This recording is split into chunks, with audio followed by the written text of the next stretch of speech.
Saiful Islam Firoz television যেন কালীগঞ্জে না পায় কিন্তু আপনাদেরকে আমি পরিষ্কার বলতে চাই, ইতিমধ্যেই জাতীয় নেতৃবৃন্দ সাইফুল ইসলাম ফিরোজকে কালীগঞ্জের নির্বাচনের মাঠে নির্বাচনী প্রক্রিয়া পরিচালনা করার জন্য ইতিমধ্যে তারা সবুজ সংকেত দিয়েছে।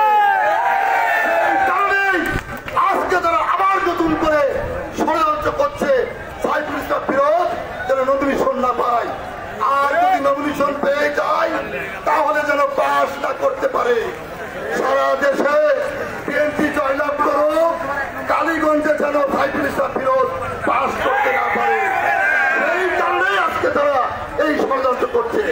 প্রিয় বন্ধুরা, ইতিমধ্যেই 1 নম্বর ওয়ার্ড কালীগঞ্জের 1 নম্বর ওয়ার্ড বিএনপি নেতৃবৃন্দ একটি বিশাল মিছিল নিয়ে আমাদের মাঝে উপস্থিত হয়েছে।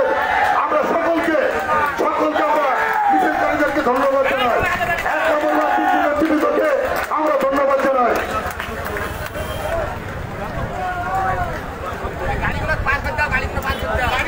সম্মানিত উপস্থিতি, মিছিল আসছে, মিছিল আসবে, আর অল্প কিছুক্ষণের মধ্যেই এই রাস্তাটি কানায় কানায় পরিপূর্ণ হয়ে যাবে।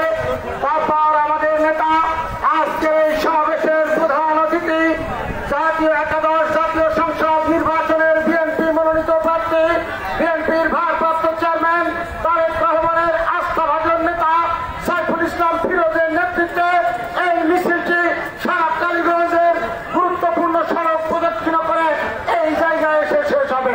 আমরা আশা করব আপনারা মিছিল